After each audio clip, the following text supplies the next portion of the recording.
presentation. Makita nyo? Armature with more segments than slots.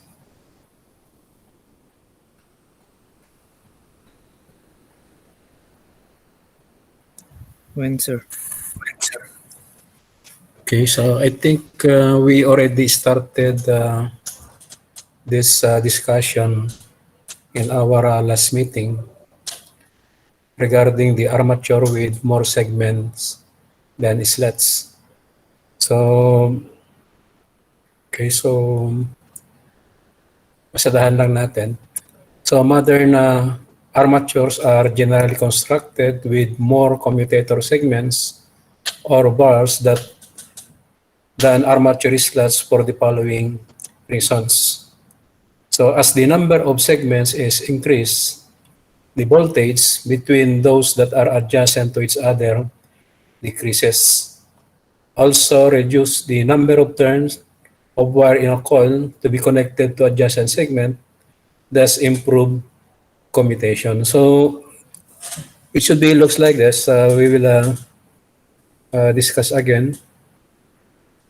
So if the number of segments increases, by the way, the increase of segments should be a multiple of 2, 3, 4, and so on. So meaning that, example, if the number of slots is 12, then pwedeng the number of segments should be 24 if it is double, pwedeng 36 if it is triple, 48, and so on. So in case that the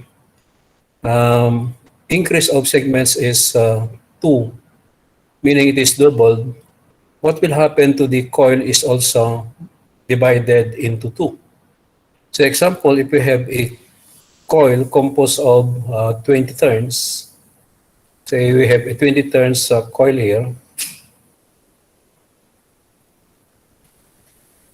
what will happen is we're going to divide this coil into 2, and there are 10 turns for every coil. So it should be looks like this. So we have one element. Ang tawag natin dito is element. We have 10 turns. And another 10 turns. Okay, I will make the color to be blue. And so we have another 10 turns here. So that the total is still 20 turns. So still this is one coil, but we have 2 elements. Okay? So tawag natin dito are the elements of the coil. So in this case, there are 2 elements here. Okay? So yan. So usually, ang makikita lang natin, hindi natin makikita it is divided into 2. Ang makita lang natin is the coil ends is already increased from 2 into 4. And if you're going to connect now these coil ends in the commutator segment, so assuming it is lap, then it should be looks like this. So it should be connected like that. So what will happen is if the generated voltage for the 20 turns coil, single element, say we have a voltage E, then it follows also that the total voltage generated for the whole, okay? So 10 plus 10 coils is still equal to E kasi they are the same number of turns. But if you're going to determine the voltage in adjacent segment, we already decrease now into E over 2, or we have now 1/2 of the original voltage. So ganun ang mayari. Okay? So we have now a lesser number of turns for every adjacent segment. It follows that the generated voltage also decreases, such that in case that this one is short-circuited, then the spark between the surface of the commutator and the brushes should be lesser for more segments comparing to the other one. So yung equal number of segments and slots. So that is number one. Okay. So if the sparking is already decreased, meaning we have already improved the commutation process. Number two, as the number of core slots is reduced, the teeth become mechanically stronger, and this results in less damage to laminations and coils. So if this is the slot of the armature, if we can make a design such that the tooth, so this is the tooth of the armature core, if we can make the width of this larger or wider, what will happen is it will more stronger because during the operation of the dynamo, whether it is used as a generator or a motor, the coils that are placed in this slot will exert forces, okay? So those forces should be absorbed by the different teeth of the armature core, okay? So if the width of the tooth is maliit, the tendency is it will be buckle or it will be damaged. That cause also, if that is that will happen, then it follows also that the coils will also disarrange and it will damage. Because kung mawala yung mga teeth ng mga armature core, so ma-disalign lahat yung mga armature windings natin. So that is number two. Then reduces the number of coils to be constructed, thus reducing the manufacturing costs. So i-compare mo if we have a combination of 12 slots and we have 24 commutator segments. So in this case, we have only 12 coils. But if you consider the same number of segments and slots, so we have 24 slots and 24 commutator segments, we have 24 coils to be constructed. So more coils to be constructed, more expensive, or we have additional cost for that. Okay. So those are the reason why we're going to consider now that arrangement. Now, mas marami yung number of segments than the number of slots. Let's say to show an example for this. So this example is a wave retrogressive winding with 12 slots, 24 commutator segments, and a duplex winding.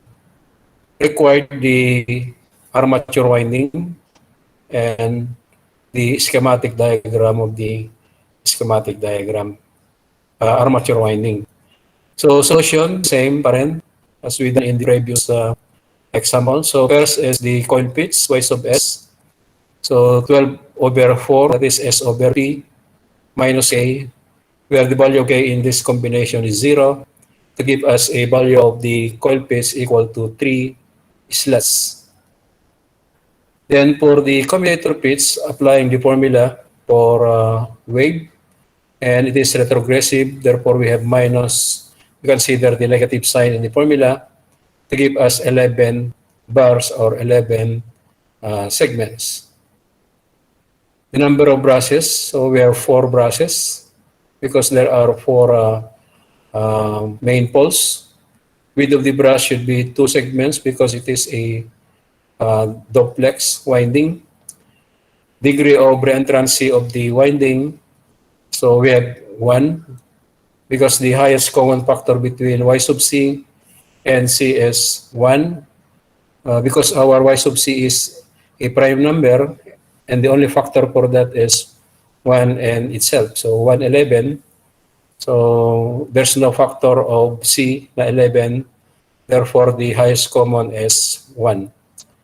The number of coils to be constructed is equal to the number of slots, so we have 12 coils. Then the number of active elements, so we have again another formula to be introduced here, the number of active elements, which is equal to the number of commutator segments, C. So in this case, we have 24 elements, okay? So in our first discussion that the number of coils, the number of slots and number of segments are equal, the number of commutator segments still the same as the number of coils. But here now, it should be different. Then the number of coil sides per slot, so it should be coil sides per slot. So the same formula, twice of the ratio between C and S. That will give to us 4 coil sides to be placed for every slot of the armature core. Then the number of parallel paths for this, for wave winding, which is twice M, should be 2 times 2. That will give to us a value of 4. So those are the necessary data we're going to consider. So please admit Nico J. Hindi pa hambing nga na-admit.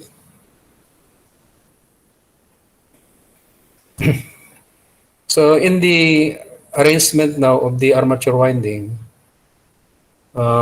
whatever procedures that we use in the previous construction of winding for wave is still the same here, okay? So first is we're going to draw the representation of the armature core, so the appearance of a gear.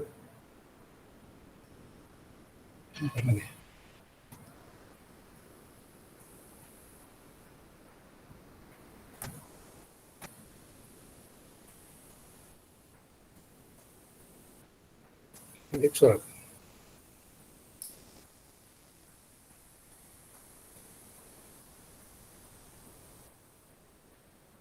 So we're going to draw the gear. So we have 12 slots here, as you can see in the drawing. Then meron tayong commutator here, composed of 24 segments or 24 bars. As you can see here, we have a number already from 1 to 24. Then we're going to place now the number of coil sides for every slot.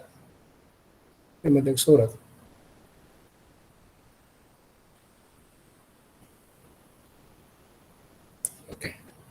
So we have now the 4 slots here. And we can arrange the coil sides depending upon the dimension of the slot. So pwedeng they are all vertical arranged like this, or maybe looks like this.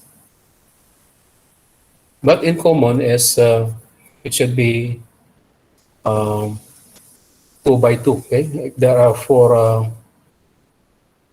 Okay, if there are 4 coil sides per every slot. So we already placed now those part. Then now we are ready to connect now the coils that are placed for every slot. So let's consider the coil A, yung capital A, okay? So kasi merong A prime din dito, and so on, okay? So we consider the coil under coil A.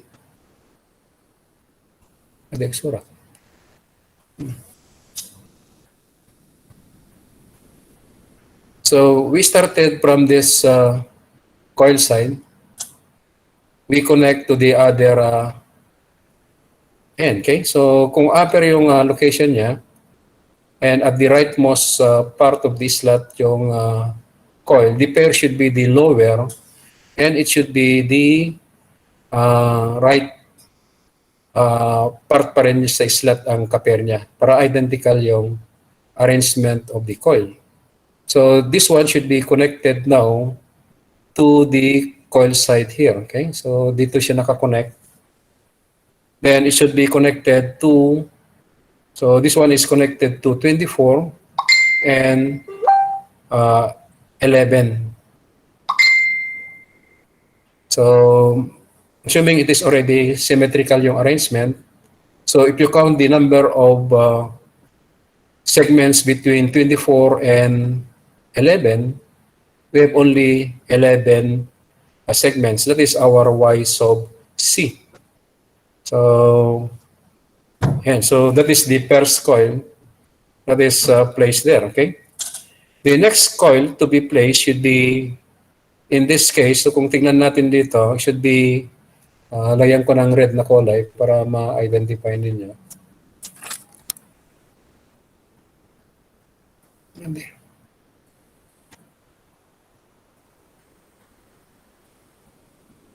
So the next coil side to be placed should be,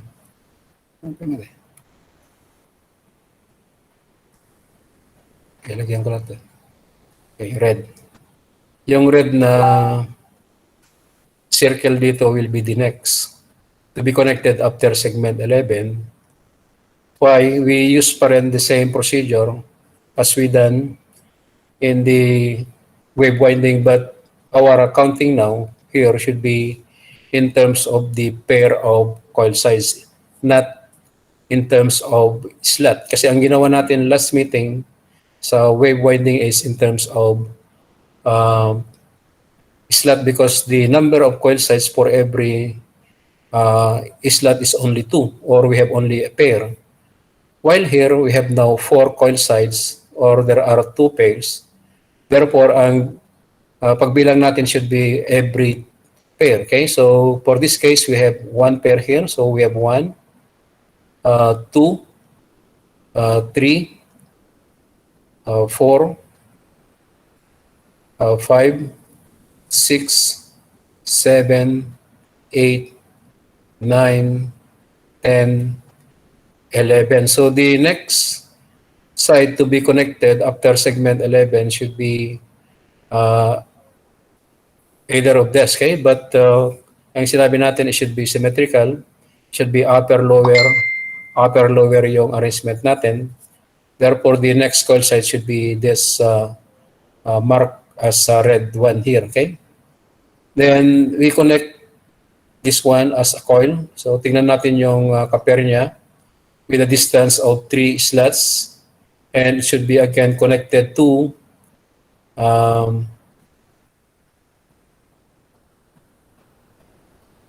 this one now, okay? So if you're going to see the arrangement, the first coil is at the left side of the slot. Kailangan yung pair niya nasa baba is also at the left side. And it should be connected now to segment number 22. So nag-start tayo sa segment 24, then we end up to segment 22. So we have a distance of 2 segments behind the starting point. So it is behind because it is retrogressive.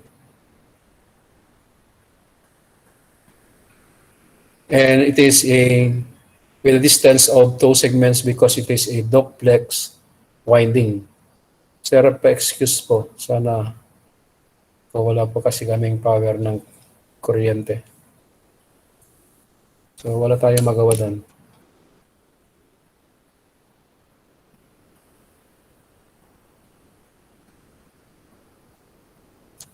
Okay, so that is the second coil. Then the next coil should be again constructed similar procedure as the second one until such time that we already connected all the coil sides in the armature slot. So, yan, okay, so repetitive na yung procedure natin starting from 12. So we have again the next coil side here. We have now the coil. So i-connect natin yan. Connected to segment number 9. Then from segment number 9, we have again the next coil here. Then connected to segment number 20. So, yan. And based from the solution, the computed degree of reentrancy is only 1. So, meaning that if we continue our construction of the coil that we started from segment number 22, then before we go back to segment 22, we already connected all the coil sides to form now the necessary coil. So we have 1 degree of reentrancy. Then on the position of the brush, so the same pa rin. The width of the brush will cover 2 segments at a time. So we already constructed like this. And they are equidistant from the surface of the commutator. So there are 4 segments in between them. So lahat-lahat yan, 4. So there are 2 positive and there are 2 negative brushes. So after that, we can draw now the schematic diagram. So we have now already labeled the coils. Sana ang pag-arrange natin is for every coil. Meron lang kamali dito sa ginawang pag-label. Mas maganda sana kung ginawang maybe coil A ito, maybe A1, A2, that is for coil A. Maybe for coil B should be B1, B2. The next coil should be C1, C2, and so on. Okay? So, mas maganda sana yung pagka-level pag ganun. Okay? But we used that originally, that label already because it is already patterned in this schematic diagram. So, we started maybe from segment number 24, which is in contact to the one of the brushes na positive. So the first coil that is connected there is coil M prime.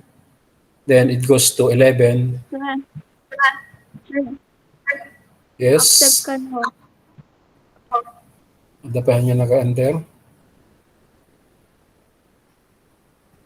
Accept ka no dan po, sir. Okay.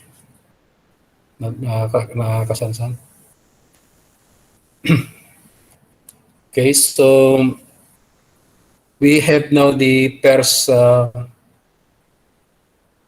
cut here. So composed of the elements M prime, G, L prime, F, K prime. So it goes to segment 7. Then meron tayong coil na hindi ko masyadong makita dito. It goes to segment 18. Then from 18, we have now J prime, then D, I prime, then B, H prime, it goes to segment number 1. Then from segment number 1, we have coil A, goes to segment number 12. Then from 12, we have G prime, then M, F prime, L, E prime goes to segment 19. Then we have coil here going to segment number 6. Then next is D prime, J, C prime, I, A prime, N goes to 13. Then from 13 goes to H and goes back to segment 24. So in this arrangement, there are coils that are short-circuited, okay? So at the positive brushes, because the 2 positive brushes are usually connected together. Okay.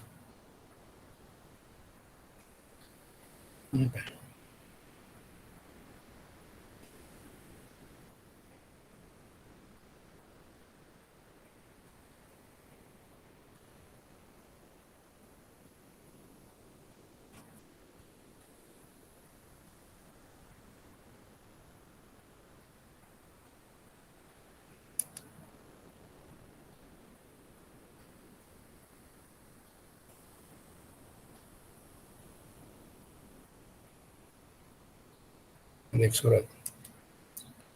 Okay, so both positive brushes are connected together, also with the negative brushes. Therefore, the coils, say, and the positive brushes coil A and coil H are short-circuited. Same also with the two coils or elements that are connected now, both the negative brushes, so they are short-circuited. But this coils that are short-circuited is usually safe to short-circuit because ideally the location of these coils or elements are at the geometric neutral axis. So meaning it is in between the adjacent poles. So there are no fluxes that are present there. Therefore, it will not cut any of those fluxes. Therefore, it will not generate any voltage ideally. Okay, so yan. So nakat it should be designed already based from the computations of coil pitch and so on that that will happen. Okay, so yan. Okay, so any question with this arrangement?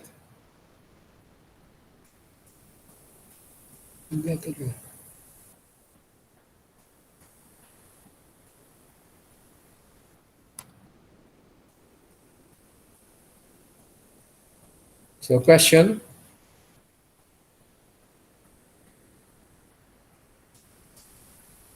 So it should be connected like this, okay? In the lap winding, if we have an example for lap winding for more segments than slats, so similar din na ganito, but we follow what we have done in the lap winding for equal number of slats and segments. So parehas lang na parehas. Okay, so we go now with the next. So before we go with this discussion, dummy elements in wave winding, let's try to interpret first the arrangement of the coils for every path for lap and wave. So I think we already discussed yata that the coils in the lap winding in one path are concentrated only in a portion of the armature winding. So, ibig sabihin, they are adjacent each other, while the coils or elements in the wave winding for every path is distributed around the armature winding. So, that is one of the difference in terms of the position now of the coils or elements for every path for lap and wave. So, kung lap, magkakalapit lang yung location ng mga coils in one path. In wave, yung mga coils natin are distributed around the armature winding. So magkakalayo sila, hiwa-hiwalay. Then for the dummy elements in wave winding, so it is the dead or dummy elements in a wave winding has no electrical function. It used only for mechanical balance in the armature. So these dummy elements, which is only present in wave winding, is still a place in the armature winding, even there's no electrical function, because the rotor, the rotating part of the machine, is usually a high speed yan, that if we remove one element or one coil, the tendency is we have a vibration that will happen, okay? So if there's a vibration, so the operation of the dynamo is affected. So usually the bearing will also easily damaged due to that vibration, and any other cause for that, another effect of that vibration of the removal of maybe one element or one coil in the armature winding. So still it is used or it is placed in the armature core for the mechanical balance purposes. So what is the reason why we have dummy elements in wave winding alone? So this arrangement of winding is usually designed in this specification. So machines with a rating up to 100 horsepower for motor and up to 75 kilowatts generator are designed with the following specifications. So it is equal to 4 poles. It should be a simplex wave armature. The ratio between the number of commutator segments and slots should be approximately equal to 2. So those are the requirements with those sizes of machine. Okay, so up to 100 horsepower for motor and up to 75 kilowatts for generator. So the number of commutator segments of this design is always equal to an odd numbers due to the formula of the commutator pitch for wave winding. So kung i-recall natin, yung y sub c, it is equal to c plus minus m. Since it is a simplex, it should be 1. Then the number of poles is 4. So 4 divided by 2, it should be with that, okay? So in order to make this value, y sub c, an integer, kailangan the value of c should be always an odd number. Hindi pwedeng yung c natin should be an even number, okay? So example, kung gawin natin na 24 yan. So 24 plus 1, 25 divided by 2, will not give to us an integer. 24 minus 1 is 23. So cannot be. So pwedeng, sa example, yung c natin is, example, 25. So 25 plus 1 is 26 divided by 2 will give to us an integer or whole number. Or 25 minus 4 divided by 2 also with a result of an integer. So it should be like that. An example is a combination of S is equal to 16 slots. Number of commutator segment is 31 segments. In this combination, the number of coils is 16 with 2 elements per coil with a total of 32 elements, and the number of active elements is equal to C equal to 31 elements. Therefore, the difference between the total number of elements and the active elements is the dummy element with this one in this combination. So with this combination na S is 16 slots, C is equal to 31. So based from our formulas that we discussed, the number of coils is equal to the number of slots. So meaning we have 16 coils in this combination. Since the ratio between C and S is 2, so we're going to divide every coil into 2. So there are 2 coils per coil. So if you determine the total number of elements, it should be 16 times 2. It is now equal to 32 elements. So ito ang total ng elements natin. But if you're going to see the number of active elements, so meaning active, it will generate a voltage or it will generate a torque kung motor siya. So the number of active elements should be equal to the number of commutator segments. So that is formula. So in this case, it should be only 31 elements. So the difference now between the total number of elements, which is 32, and the number of active elements, which is 31. So we have one element. So that one element now is the dummy element of the armature winding. So, yan. So, meron tayong example dito to illustrate now. So, the same arrangement. So,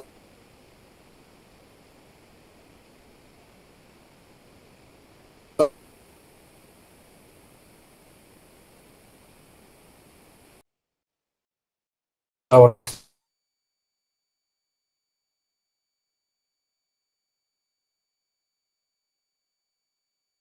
fashion.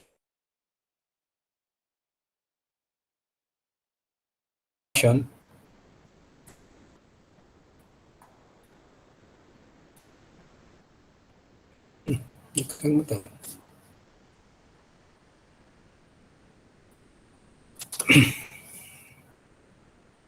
So this is construct a complete line diagram of a four poles DC machine showing the dummy element. So the same computation, so Y sub S is 16 over 4, so we have 4 coils, sorry, 4 slots. Y sub C, so 15 segments. Number of brushes, 4 pa rin. Width of the brush, 1. Degree of reentrancy, still 1. Number of coils, 16. Number of active elements, 31. Number of coil size per slot. So we have pares pa rin yung formula. So if we use the formula twice the ratio between C and S, what will happen is we come out with a value of 3.875. So 3.875 should be rounding off to the next whole number. It should be 4, okay? So hindi pwedeng hatiin yung mga coil size. Therefore, it should be equal to 4. Number of parallels is 2. So if you construct, so the same procedure pa rin na ginawa natin previously. So we're going to connect all the coil size to form now a coil connected to the commutator until na may connect natin lahat. Then after that, makita natin na we have one remaining coil side which is not connected on the commutator segment, which is now this one. So we have a coil here or element na hindi siya nakakonect sa mga commutator segment natin. So ito ang dummy element. So yan, okay. So question with this. So pares pa rin yung pag-construct natin sa schematic diagram. So since we have only 2 parts of this, we can also consider only 2 brushes for this. Okay, so we need to see the arrangement such that we can position the location of 1 positive brush and 1 negative brush. So that is for the dummy elements for wave. Next is about the equalizer connection for lap winding also. So again, this is also applied only to lap winding. So this equalizer is a low resistance copper wire that connect together points on the armature winding that are exactly 360 electrical degree apart. So one of the function of this equalizer is, so they relieve the brushes of existing circulating currents by providing paths of low resistance that bypass the brush contacts. And the other one is they create electromagnetic effects that tend to equalize the flux distributions under all poles, strengthening the weaker ones and weakening the stronger ones. So in number 1, if you're going to elaborate this discussion, it says here that there is a circulating current. Why is it that there is a circulating current that is produced in the operation of the dynamo? So one factor that will contribute the presence now of the circulating currents is if the generated voltage for every path of the armature winding are not equal. So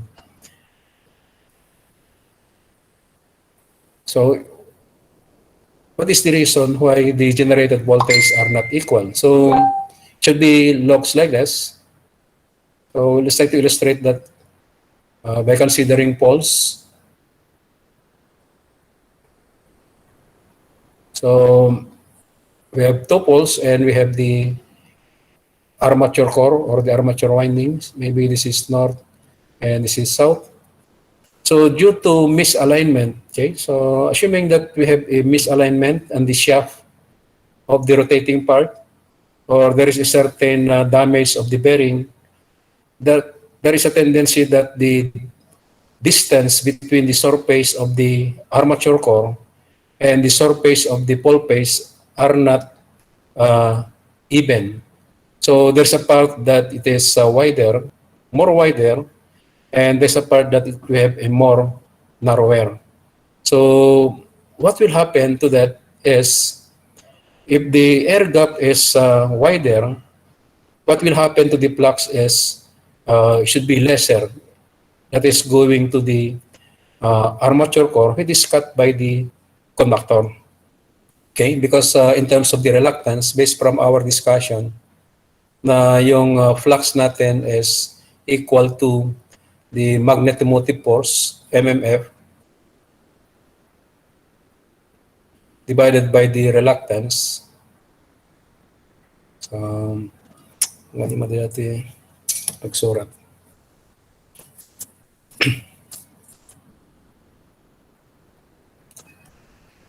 So we have the reluctance. So assuming that this one is wider, okay? Example lang natin, wider. And we have here the narrower, okay? So narrower air gap. So the flux now that is coming in or cut by the conductors in the wider is lesser flux. In the narrower, we have a higher flux. Assuming that the coils now in one path in lap is already at this part only, because the arrangement of the coil in lap is concentrated only in a portion of the armature winding. So assuming na nandito yung mga coils natin in one path, nandito rin yung another path. So if you have a lesser flux in the wider air gap, it will generate a lower voltage.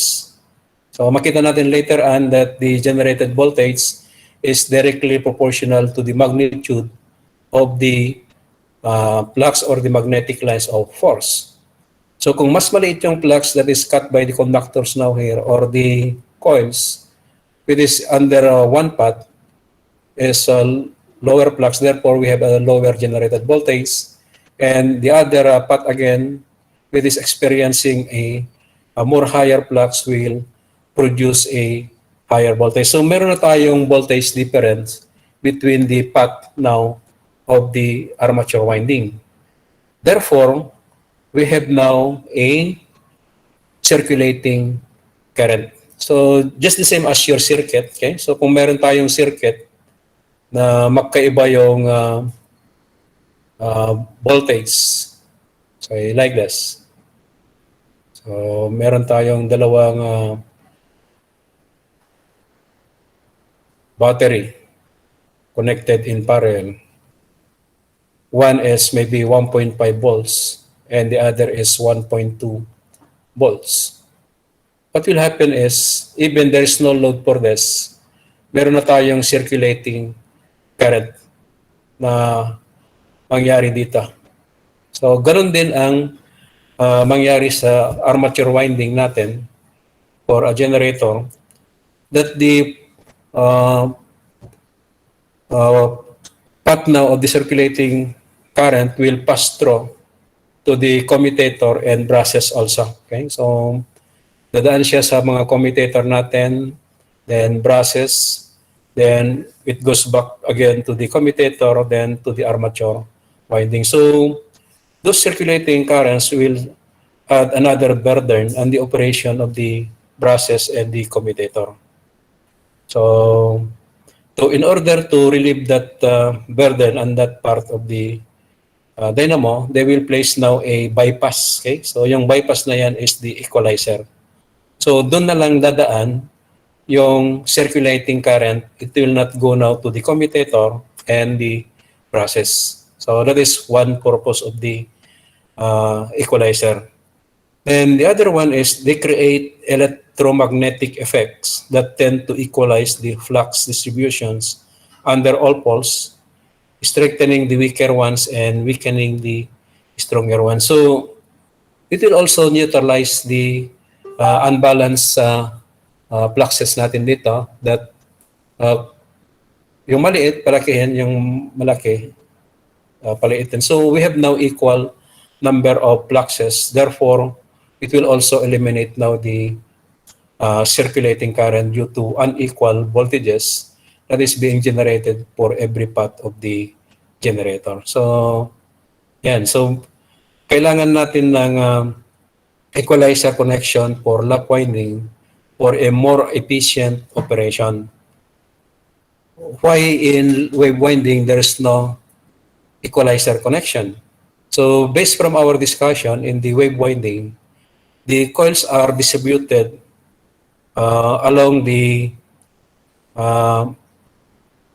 distributed along the armature winding. So meaning that the coils now for every path will experience those higher flux, lower flux, higher flux, and so on. So ganun din sa ibang path, it will also experience now the coils there, those level of fluxes na mataas o mababa. Therefore, theoretically, the generated voltage for every path is equal. So no need to place an equalizer connection because equalizer connection is an additional cost in the construction of the machine. So for lap winding. So the number of equalizer to be placed in a certain armature winding to give us 100% equalization is with the formula C over P over 2 or equal now to twice C all over P. So that is the formula. So example, okay, so we have 7 minutes, so ma-discuss pa natin to. So example, 8 slots, 16 segments. So simplex lap winding. So dito, ang naipakita na lang dito is yung mga elements. Hindi natin ipinakita yung mga slots dito. I will enlarge para makita natin. So we have now here the segments. There are 16 segments. Hindi nyo na makita yung mga armature core natin, yung mga slots of the armature core. Ang makikita na lang natin dito is yung mga elements natin. Okay? So we have elements connected to segment number 1 to segment number 2 and so on. So we have that one. Okay? So in this case, there are 16 elements. So makita natin there are 16 elements that are placed now here. So yung isang element dito, I will place a color. Yung nakakonect between segment number 1 and segment number 2 is one element yan. Okay? So how many number of equalizer to give us 100% equalization for this given combination? So twice C, so twice of 16 over P, it will give to us 8 equalizers. So nasaan yung mga equalizer na yan? So we're going to place that. Say example, we consider the midpoint of the coil. Okay? So kung meron tayong 20 turns na element, so yung gitna is yung 10 turns, doon natin i-connect. Okay? Example, doon natin i-connect. So one connection now is say coil connected to 4 and 5, coil connected to 1 and 16. Sorry, hindi. Alisin natin yan. Kasi 360 yung connection. So next is yung elements under connected 13 and 12. So ito. So i-connect natin to like this. Hindi masyadong clear kasi yung drawing. Kukonect natin to by a low resistance copper wire.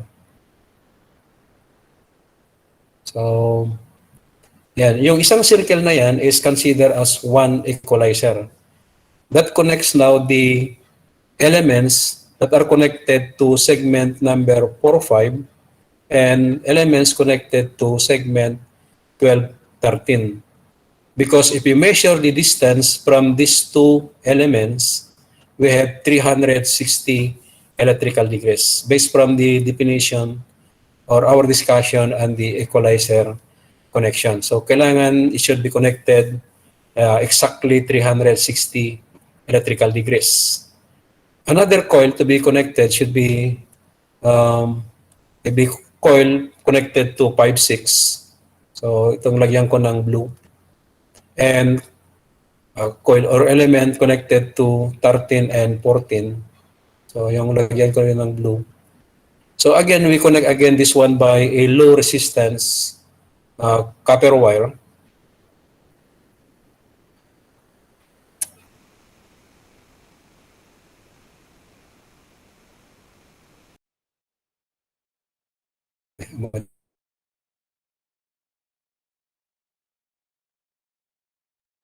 Pagsurat.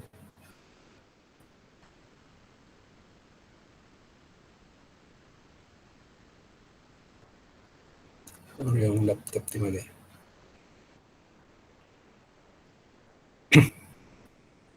So this the next. So kukunin natin another circuit. So that's another equation.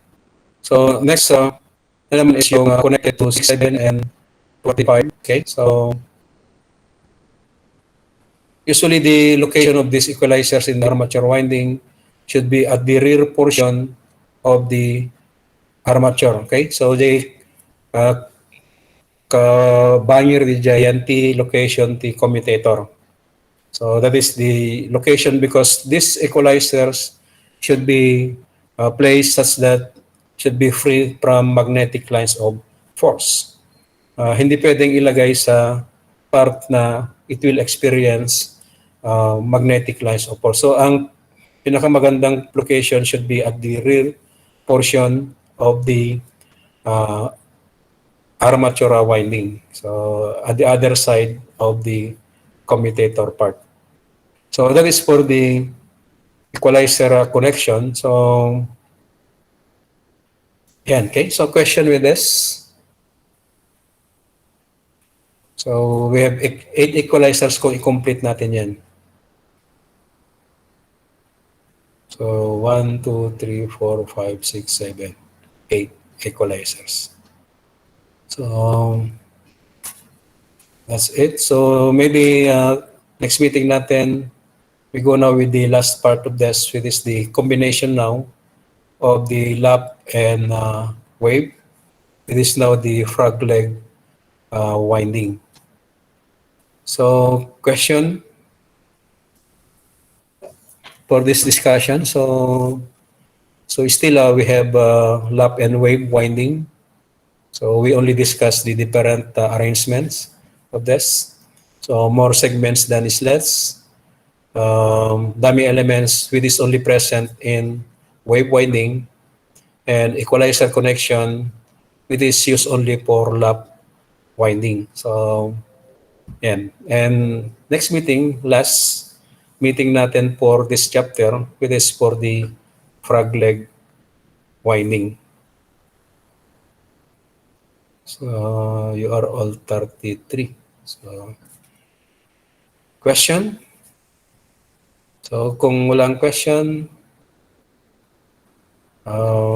we go now with the last part, which is now the attendance.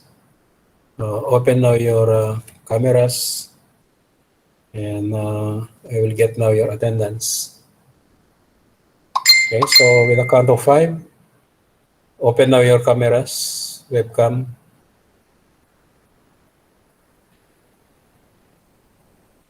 Open.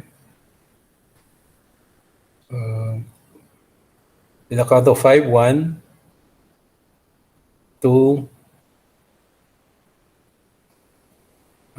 pas-pasan dyan, 3, 4, 5. Dutihan ako open. Sige. So see you next meeting. Kung wala kayong questions or clarifications.